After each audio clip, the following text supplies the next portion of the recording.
Hello student, आज हम solution chapter का जो नेक्स्ट टॉपिक है vapour pressure of liquid solutions वो स्टार्ट कर रहे हैं। लिक्विड सॉल्यूशंस मीन्स जो सॉल्वेंट है वो क्या है, इसमें लिक्विड है, और जो सॉल्यूट है सॉल्यूट जो है मे भी क्या हो सकता है, गैस हो सकता है, लिक्विड हो सकता है और सॉलिड भी हो सकता है। हम यहाँ पर गैस लिक्विड की बात नहीं कर रहे क्योंकि गैस लिक्विड ऑलरेडी हम इसके पहले पढ़ चुके हैं जिसमें हमने हेनरी लॉ पढ़ा था।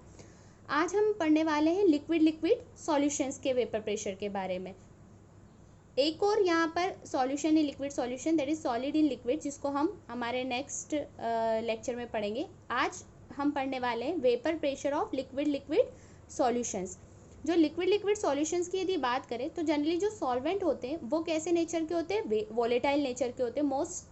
मोस्ट ऑफ दी जो सॉल्वेंट होते हैं वो कैसे होंगे, वोलेटाइल नेचर के होते हैं। जैसे वाटर, ठीक है, वाटर हमें भी पता है कि एक बहुत अच्छा सॉल्वेंट है ना, और वो कैसा होता है नेचर में, वोलेटाइल होता है। वोलेटाइल जो वेपर फेज में कन्वर्ट हो सकते हैं, ऐसे लिक्विड क्या कहलाते हैं, वोलेटाइल लिक्विड। सॉल्यूट वोलेटाइल भी हो सकते हैं और नॉन वोलेटाइल भी हो सकते हैं। चूँकि हम यहाँ पर आज हमारा जो सॉल्यूशन चैप्टर है, हमने स्टार्टिंग में ही बोला था कि हम यहाँ पर सिर्फ बाइनरी सॉल्यूशंस के बारे में पढ़ेंगे। Binary solution means two component solution, component 1 means solvent and component 2 means solute, right. तो आज हम पढ़ने वाले हैं specially vapour pressure of liquid liquid solution. यदि आप देखा जाए तो ये वाला जो आपका टॉपिक है ये न्यूमेरिकल, इसमें से जो न्यूमेरिकल है वो भी बहुत पूछे जाते हैं, ठीक है। तो इसको आपको अच्छे से पढ़ना है, vapour pressure of liquid liquid solution. सबसे पहले तो आपको ये पता होना चाहिए कि वेपर प्रेशर क्या होता है।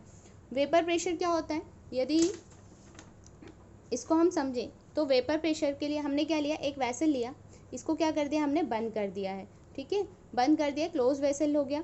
इसमें हमने क्या लिया है, लिक्विड, कोई भी वोलेटाइल लिक्विड। ये वोलेटाइल लिक्विड क्या करेगा, अपनी इंटरनल एनर्जी का यूज़ करेगा और क्या होगा, वेपर में कन्वर्ट हो जाएगा। चूँकि वोलेटाइल नेचर है तो क्या है, ये क्लोज वेसल है, वैसे भी हमने बोला है, तो ये इसकी जो वेसल है उससे भी एनर्जी ले सकता है और क्या हो जाएगा, वोलेटाइल होगा। वोलेटाइल होगा तो क्या होगा, इसकी वेपर बनना स्टार्ट होगी और ये वेपर कहाँ की तरफ जाएगी, ऊपर की ओर जाएगी। अब ऊपर प्लेस नहीं है तो यहाँ पर ऊपर क्या कलेक्ट होना स्टार्ट हो जाएगी, वेपर कलेक्ट होना स्टार्ट हो जाएगी, राइट। एक कंडीशन ऐसी आएगी तब क्या होगा कि जैसे ये वेपर ऊपर जाएगी, अब कंटिन्यूसली वोलेटाइल होगा तो क्या होगा, वेपराइज होगा, तो यहाँ पर जितनी स्पेस है वहाँ पर तो पूरी वेपर फील हो जाएगी।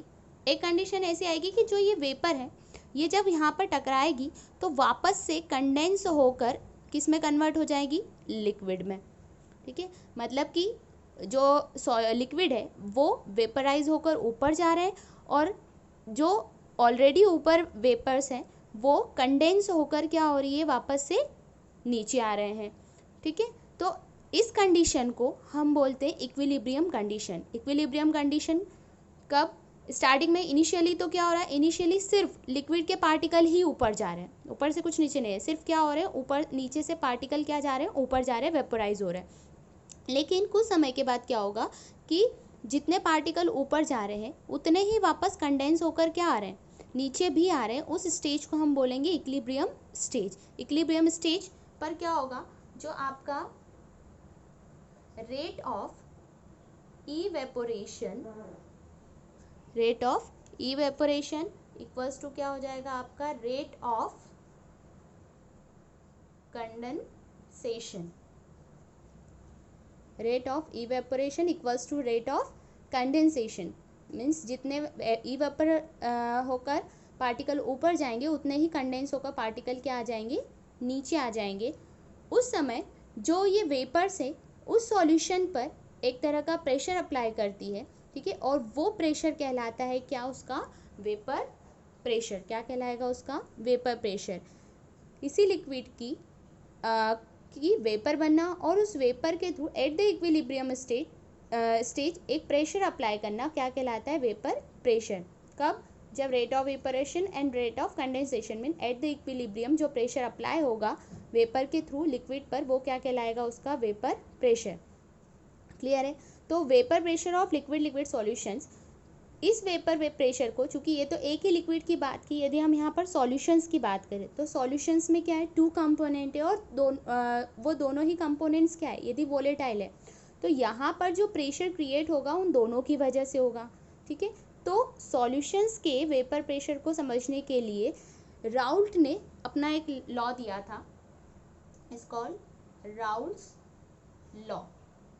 क्या कहलाता है वो, राउल्ट्स लॉ। राउल्ट्स ने वेपर प्रेशर, किसका वेपर प्रेशर, लिक्विड सॉल्यूशंस के वेपर प्रेशर को समझने के लिए अपना एक लॉ दिया था।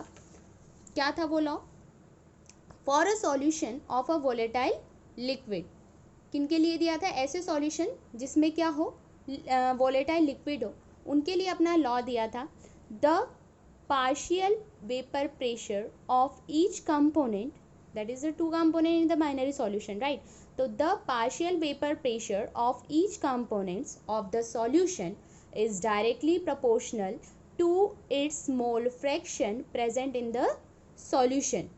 उन्होंने क्या कहा कि जो सॉल्यूशन का पार्शियल वेपर प्रेशर होगा हर एक कंपोनेंट का, 2 कंपोनेंट से तो एक कंपोनेंट का पार्शियल वेपर प्रेशर उस कंपोनेंट के नंबर ऑफ मोल फ्रैक्शन के डायरेक्टली क्या होगा, प्रोपोर्शनल होगा।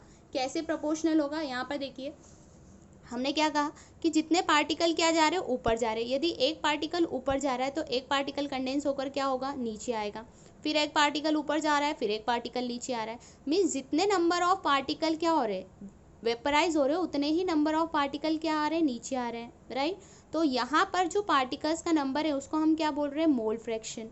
उन्होंने क्या कहा राउल्ट ने कि यदि हम 2 कंपोनेंट 1 कंपोनेंट की बात करें तो that is the P1 proportional to X1, right. P1 क्या है, यहाँ पर पार्शियल प्रेशर है, X1 क्या है, यहाँ पर मोल फ्रैक्शन ऑफ कंपोनेंट 1। यदि यहाँ पर मैं प्रोपोर्शनल का साइन हटा दूँ तो क्या हो जाएगा, P1 equals to P naught 1 into X1। Proportional का साइन हटाएंगे तो यहाँ पर एक प्रोपोर्शनली कांस्टेंट आ जाएगा, P नोट 1। P नोट 1 क्या है, यहाँ पर P नोट 1 जो है आपका है प्योर वेपर प्रेशर। क्या है यहाँ पर आपका, प्योर वेपर प्रेशर, राइट। अब ये पार्शियल वेपर प्रेशर और ये प्योर वेपर प्रेशर क्या है, यदि यहाँ पर मैं केवल एक लिक्विड की बात करूँ कि यहाँ पर सिर्फ 1 कंपोनेंट है, यदि ये 1 कंपोनेंट अपना यहाँ पर कोई प्रेशर अप्लाई कर रहा है तो वो उस लिक्विड का क्या हो गया, अपना पूरा, यहाँ पर सारी वेपर किसी उसी लिक्विड की है, तो यहाँ पर जो प्रेशर अप्लाई होगा वेपर प्रेशर, वो क्या कहलाएगा, प्योर वेपर प्रेशर, क्योंकि वो सिर्फ एक कंपोनेंट का है। तो हम इसको किससे डिनोट कर रहे हैं, P नोट से। लेकिन इन सॉल्यूशन कंडीशन, यदि हम यहाँ पर क्या करें, सॉल्यूशन की बात करें, सॉल्यूशन में क्या होते हैं, 2 लिक्विड होते हैं, ठीक है। मान लो कि ये एक सॉल्वेंट है और उसके अंदर किसके पार्टिकल है, सॉल्यूट के पार्टिकल है, तो इसको हमने बंद कर दिया। अब जो प्रेशर अप्लाई होगा ऊपर, तो कुछ दोनों ही वोलेटाइल है तो कुछ पार्टिकल किसके होंगे, कंपोनेंट 1 के होंगे, कुछ पार्टिकल किसके होंगे, यहाँ पर कंपोनेंट 2 के होंगे। मीन्स जो ऊपर वेपर प्रेशर अप्लाई हो रहा है सॉल्यूशन पर, इस called vapour pressure of solution, वो टोटली एक सॉल्यूशन का ना हो, एक कंपोनेंट का ना हो कि दोनों कंपोनेंट का है। इसलिए हमने यहाँ पर क्या टर्म यूज़ की है, partial vapour pressure. Partial vapour pressure of component 1 and partial vapour pressure of component 2, क्योंकि यहाँ पर कितने कंपोनेंट है, 2 कंपोनेंट। तो सॉल्यूशन का टोटल वेपर प्रेशर किस पर डिपेंड करेगा, इन्हीं दोनों के पार्शियल वेपर प्रेशर पर डिपेंड करेगा। तो राउल्ट ने क्या कहा कि यदि कंपोनेंट 1 की बात करें, जो मैंने रेड से मार्क किया, कंपोनेंट 1 के जितने पार्टिकल ऊपर जाएंगे create partial pressure denoted by P1, और जितने पार्टिकल यहाँ ऊपर जा रहे हैं उतने ही वापस एट द इक्विलिब्रियम क्या आ जाएंगे, नीचे। तो नीचे के जो पार्टिकल है ऑलरेडी वो क्या कहलाएंगे, X1, यानी कि मोल फ्रैक्शन ऑफ कंपोनेंट 1, राइट। और P नोट 1 क्या है, यदि ये लिक्विड अकेला होता, कंपोनेंट 1 अकेला होता तो इसका अपना एक पार्शियल प्रेशर होता, ठीक है, लेकिन चूंकि इसके साथ मिक्स हो गया तो इसका पार्शियल प्रेशर क्या हो जाएगा, कम हो जाएगा। तो यहाँ पर हमने क्या बोल दिया, P नोट 1। अब सिमिलरली कंपोनेंट 1 के साथ यदि कंपोनेंट 2 की बात करें तो ये तो हो गया कंपोनेंट 1 के लिए, कंपोनेंट 2 के लिए क्या हो जाएगा, P2 proportional to X2, right. तो P2 प्रोपोर्शनल का साइन हटाएंगे तो क्या हो जाएगा, P naught 2 X2 for the component 2। और यही क्या है आपका राउट लॉ है। राउट लॉ ने क्या कहा था कि for a volatile solution the partial pressure of each component is directly proportional to the mole fraction of the component. जितना पार्शियल प्रेशर ऊपर होगा, यानी कि जितने number of particles vapour pressure create करेंगे, उतना ही वो क्या होंगे, नीचे भी प्रेजेंट होंगे। यानी कि यहाँ पर हम किस पार्ट में ले रहे हैं उसको, मोल फ्रैक्शन के टर्म में ले रहे हैं, तो ये क्या हो जाएगी, एक दूसरे के प्रोपोर्शनल हो जाएगा। और यही क्या है, राउट लॉ। अब जैसे कि राउट लॉ है, लेकिन हम यदि यहाँ पर बात करें वेपर प्रेशर ऑफ सॉल्यूशन की, ये तो सॉल्यूशन है और ये तो सिर्फ अकेले एक ही कंपोनेंट का बता रहा है, ये कंपोनेंट 1 का है, ये कंपोनेंट 2 का है। तो यहाँ पर जो वेपर प्रेशर है इसको टोटल वेपर प्रेशर, किससे डिनोट कर दूं मैं इसको, पी टोटल से। किससे डिनोट कर दें हम इसको, पी टोटल। जो पी टोटल होगा वो क्या होगा, P total according to Dalton law, जो डाल्टन थे उन्होंने टोटल वेपर प्रेशर के बारे में क्या कहा था, अकॉर्डिंग टू डाल्टन लॉ उन्होंने सॉल्यूशन के वेपर प्रेशर में क्या कहा था कि जो टोटल प्रेशर होता है वो किसके इक्वल होगा, P1 and P2, means the total vapor pressure of the solution is sum of the partial pressure of each component। Her component के जो पार्शियल प्रेशर होगा उनका सम किसके इक्वल हो जाएगा, P टोटल के। ठीक है, यदि मैं यहाँ पर इस P1 की वैल्यू यहाँ से पुट कर दूँ और P2 की वैल्यू यहाँ से पुट कर दूँ, यदि मैं इसको क्या नाम दूँ, इक्वेशन नंबर 1 और इसको क्या दे दूँ, इक्वेशन नंबर 2, तो क्या होगा यहाँ पर देखिए, P टोटल इक्वल्स टू, यहाँ नाम दे दिया हमने P node 1 x1 plus P node 2 x2, दोनों की वैल्यू रख दी। क्या करेंगे अब, यदि मैं x1 की जगह यहाँ पर क्या कर दूँ, 1 minus x2 P node 1, 1 minus x2 कैसे आया, आपको मोल फ्रैक्शन पढ़ाया था मैंने। मोल फ्रैक्शन में हमने कहा था कि जो टोटल मोल फ्रैक्शन होता है वो किसके इक्वल होता है, 1 के। यदि दो कंपोनेंट है तो x1 plus x2 equals to always क्या होगा, 1। ठीक है, यहाँ पर क्या, यदि मुझे x1 की वैल्यू निकालनी है तो मैं x2 को इधर ले आऊँ तो क्या हो जाएगा, 1 माइनस x2। बस यही हमने क्या रखा है, यहाँ पर रखा है, plus P naught 2 x2, right. P naught 1 का अंदर मल्टीप्लीकेशन करेंगे तो क्या आ जाएगा, P naught 1 minus P1 note x2 plus P2 note x2। Clear है। अब इसको एज इट इज़ रहने दो, P नोट 1, इसको मैं पहले लिख दूँ, इसको बाद में लिख दूँ, तो क्या हो जाएगा, प्लस का P2 note x2 minus P1 note x2, यही होगा। हम क्या करते हैं, यहाँ से और यहाँ से देखिए x2 कॉमन ले सकते हैं, तो यहाँ से हमने क्या किया, x2 को कॉमन निकाल लिया, P1 नोट क्या आ जाएगा अंदर, plus P2 note minus P1 note, और बाहर क्या निकाल लिया हमने, x2। ठीक है, ये आपका हो जाएगा P टोटल। इससे क्या समझ में आया कि जो P टोटल होगा, देखिए वो क्या करता है, वो किसी भी एक कंपोनेंट के मोल फ्रैक्शन पर डायरेक्टली डिपेंड करता है। ठीक है, या तो यहाँ पर किसी x2 पर डिपेंड करेगा, या फिर किस पर डिपेंड करेगा, x1 पर कैसे कर सकता है, यदि मैं यहाँ पर x1 की वैल्यू ना रखकर x2 की वैल्यू रखती, x2 को यहीं रहने देती, इसकी वैल्यू निकाल लेती, तो यहाँ पर क्या आ जाता है, x1। तो किसी भी एक कंपोनेंट के क्या होगा, मोल फ्रैक्शन के डायरेक्टली प्रोपोर्शनल होगा। तो आई थिंक आपको ये डेरिवेशन समझ में आ गया होगा। ठीक है, तो यही हमारा क्या है, Raoult law.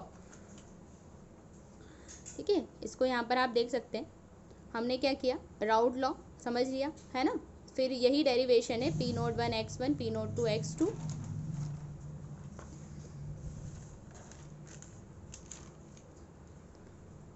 P total equals to P1 plus P2, solve किया एंड लास्ट में ये हमने क्या कर लिया, डेराइव कर लिया। अंडरस्टूड है, और यही क्या हमारा राउट लॉ। अब इस राउट लॉ को यदि हम एक ग्राफ के थ्रू क्या करें, एक्सप्लेन करें, देखो हम एक ग्राफ के थ्रू एक्सप्लेन कर रहे हैं। हम क्या कर रहे हैं, हमने एक एक्सिस लिया है, दिस एक्सिस, इस पर हमने क्या लिया है, मोल फ्रैक्शन, इस एक्सिस पर हमने क्या ले लिया, मोल फ्रैक्शन। ठीक है, और ये वाली जो एक्सिस है, इन एक्सिस पर हमने क्या ले लिया, वेपर प्रेशर, क्या ले लिया हमने, वेपर प्रेशर। अब ध्यान से देखिए इस ग्राफ को, क्या किया हमने यहाँ पर, हमने ये वाला जो एक्सिस है, इधर मोल फ्रैक्शन क्या हो रहा है, इंक्रीज हो रहा है, राइट। मोल फ्रैक्शन इंक्रीज हो रहा है, मतलब कि यहाँ पर हमने केवल एक कंपोनेंट लिया है x1, दूसरा कंपोनेंट कुछ नहीं है, सिर्फ एक कंपोनेंट है x1।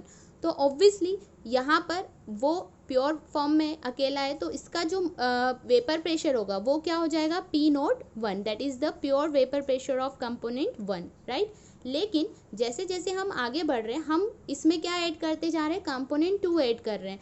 तो कंपोनेंट 2 ऐड करेंगे तो क्या होगा, कंपोनेंट 2 जैसे जैसे ऐड करेंगे वैसे वैसे ये पार्शियल प्रेशर, ये जो वेपर प्रेशर है, प्योर वेपर प्रेशर, ये क्या होते जाएगा, धीरे धीरे डिक्रीज होते जाएगा। ऑब्वियसली ये प्योर कंपोनेंट का है, लेकिन जैसे जैसे आप उसमें कंपोनेंट 2 मिलाओगे तो वैसे वैसे इसके नंबर ऑफ पार्टिकल्स क्या होते जाएंगे, कम होते जाएंगे। तो सिमिलरली उसका जो वेपर प्रेशर है, पार्शियल वेपर प्रेशर, वो भी क्या होते जाएगा, डिक्रीज होते जाएगा। तो ये आपको डिक्रीज फॉर्म में दिख रहा है। सिमिलरली यहाँ पर यदि मैं बात करूँ कंपोनेंट 2 की, कंपोनेंट 2 है x2, ठीक है। तो यहाँ पर उसका जो वेपर प्रेशर है वो क्या है, pure vapour pressure P2 not, right, क्योंकि यहाँ पर सिर्फ वही है। अब यदि मैं यहाँ पर सेम बात करूँ कि यदि मैं x2 में क्या ऐड करूँ, कंपोनेंट 1 ऐड करूँ, तो ये इधर की साइड मूव कर रहा है, यानी कि इसमें क्या मिला रहे हैं हम, कंपोनेंट 1 मिला रहे हैं। तो ऑब्वियसली इसका भी जो प्योर वेपर प्रेशर है वो क्या होते जाएगा, डिक्रीज होते जाएगा, जिसको हमने इस P2 ग्राफ में P2 से डिनोट किया है ना। जो पार्शियल वेपर प्रेशर होता है हमेशा प्योर वेपर प्रेशर से क्या होंगे, कम होंगे, ठीक है। अब आप सोचोगे कि ये कम क्यों है, ये ज़्यादा क्यों है। तो यदि हम यहाँ पर क्या सपोज कर रहे हैं कि जो हमारा x2 है, यानी कि हमारा जो कंपोनेंट 2 है उसका अमाउंट ज़्यादा है और कंपोनेंट 1 का जो अमाउंट है वो बहुत क्या है, कम है। तो जिसका अमाउंट जितना ज़्यादा होगा उसका प्रेशर वो उतना ही क्या होगा, उसका जो वेपर प्रेशर होगा वो भी उतना ही क्या होगा, ज़्यादा होगा। जैसे मैंने आपको बताया कि यहाँ पर यदि लिक्विड है तो सारे पार्टिकल्स उसके, ऑब्वियसली यदि इसमें कुछ मैं मिला दूँ तो कुछ पार्टिकल उसके भी आ जाएंगे, है ना। लेकिन यदि दो सॉल्यूशन है और हमें भी पता है कि जो सॉल्यूशन होता है उसमें हमेशा सॉल्वेंट का अमाउंट ज़्यादा होता है, तो अज्यूम कि हमारा जो कंपोनेंट 2 है वो सॉल्वेंट है, तो सॉल्वेंट हमेशा ऑब्वियसली ज़्यादा अमाउंट में होता है, इसलिए उसका जो प्रेशर होगा वो ज़्यादा होगा, और कम अमाउंट में इसलिए उसका वेपर प्रेशर क्या होगा, कम होगा। अंडरस्टूड। जब हम इन दोनों को मिलाते हैं तो हमारा क्या निकलेगा, एक हमें स्ट्रेट लाइन मिलेगी P टोटल, जो किसके इक्वल होगा, P1 प्लस P2 के, जो हम ऑलरेडी ऊपर डिस्कस कर चुके हैं, किसके इक्वल होगा, P1 प्लस P2 के, ठीक है। तो आपको ग्राफ समझ में आ गया। और ऐसे सॉल्यूशन जो इस ग्राफ को फॉलो करते हैं, ये किसके अकॉर्डिंग बनाया है हमने, राउथ लॉ के। और ऐसे सॉल्यूशन जो कि राउथ लॉ को फॉलो करते हैं, मीन्स स्ट्रेट लाइन शो करते हैं, वो सॉल्यूशन कहलाते हैं आइडियल सॉल्यूशंस। क्या कहलाते हैं वो, आइडियल सॉल्यूशन। और ऐसे सॉल्यूशन जो राउथ लॉ को फॉलो नहीं करते, मीन्स स्ट्रेट लाइन शो नहीं करते, वो क्या कहलाते हैं, नॉन आइडियल सॉल्यूशन। क्लियर है। आई थिंक आपको ग्राफ भी समझ में आ गया होगा। क्या हो रहा है यहाँ पर, हमने कंपोनेंट 1 लिया है, उसका वेपर प्रेशर है P01, कंपोनेंट 2 लिया है सेकंड पॉइंट पर, जिसका प्योर वेपर प्रेशर है P2। चूंकि इसका अमाउंट ज़्यादा है इसलिए इसका वेपर प्रेशर ज़्यादा है, इसका अमाउंट कम है इसलिए इसका वेपर प्रेशर कम है। जैसे जैसे हम x1 में x2 ऐड कर रहे हैं वैसे वैसे ऑब्वियसली इसका वेपर प्रेशर क्या होगा, डिक्रीज होगा। सिमिलरली ये अज्यूम करें कि x2 में x1 ऐड कर रहे हैं तो इसका वेपर प्रेशर भी डिक्रीज होगा, तो P01 डिक्रीज होकर क्या देगा, P1, और P02 डिक्रीज हो जाएगा तो क्या बोलेंगे हम उसे, P2, that is the partial pressure of component 1 and component 2। और जब हम इन दोनों को मिलाते हैं तो हमें एक स्ट्रेट लाइन ऑब्टेन होगी, इसको P total the sum of P1 and P2, ठीक है। अब यहाँ पर देखिए, if the mole fraction of component in vapour phase, यहाँ पर जो हमने मोल फ्रैक्शन लिया x2 x1, ये किस फॉर्म में, लिक्विड फॉर्म में। x1 x2 किसको माना है हमने, यहाँ पर जो पार्टिकल लिक्विड फॉर्म में उसको। यदि यहाँ पर x1 और x2 को, यानी कि जो मोल फ्रैक्शन है उसको वेपर फेज में लिया जाए, तो वेपर फेज में partial pressure x1 means mole fraction पर कैसे डिपेंड करेगा। यहाँ पर हमने क्या लिया है, जो वेपर फेज के पार्टिकल है, मोल फ्रैक्शन, उनका जो मोल फ्रैक्शन है उनको क्या नाम दे दिया, y1 और y2। तो Dalton law, using the Dalton law of partial pressure, क्या फॉर्मूला बनेगा, P1 equals to y1 into P total. जो टोटल वेपर प्रेशर है उसमें हम जो कंपोनेंट 1 के मोल फ्रैक्शन है इन वेपर फेज उसका मल्टीप्लिकेशन करेंगे तो क्या निकल जाएगा, P1। सिमिलरली सेकेंड कंपोनेंट का जो पार्शियल प्रेशर होगा वो क्या हो जाएगा, y2 into P total. Clear है। यहाँ पर एक और चीज़ दे रखी है, Raoult law as a special case of Henry law. यदि दोनों को हम कंपेयर करें तो अकॉर्डिंग टू राउट लॉ क्या होता है, P partial pressure is equals to the P naught 1 x1 means directly proportional to the mole fraction, and Henry law also partial pressure directly proportional to the mole fraction। तो यहाँ पर देखो कि इसके जो पार्शियल प्रेशर है दोनों में सेम है, यहाँ पर भी मोल फ्रैक्शन है, तो बचा क्या, इनके प्रोपोर्शनली कांस्टेंट पी नोट 1 और केज। तो एज ए स्पेशल केस हम ये सपोज कर सकते हैं कि जो हेनरी कांस्टेंट होता है वो राउट लॉ का जो प्रोपोर्शनली कांस्टेंट होता है, यानी कि प्योर वेपर प्रेशर के क्या होगा, इक्वल होगा। बस इतना ही है, ठीक है। लेकिन आपको मेनली क्या देखना है यहाँ पर, राउट लॉ, ठीक है। राउट लॉ क्या होता है, उसके जो फॉर्मूले है वो पी टोटल, और जो हमने पी टोटल को डिराइव किया है और उसका ग्राफ, ठीक है। तो ये आपका हो जाता है vapour pressure of liquid solution. Next जो हमारा टॉपिक होगा उसमें हम पढ़ेंगे vapour pressure of solid in liquid solution, ठीक है।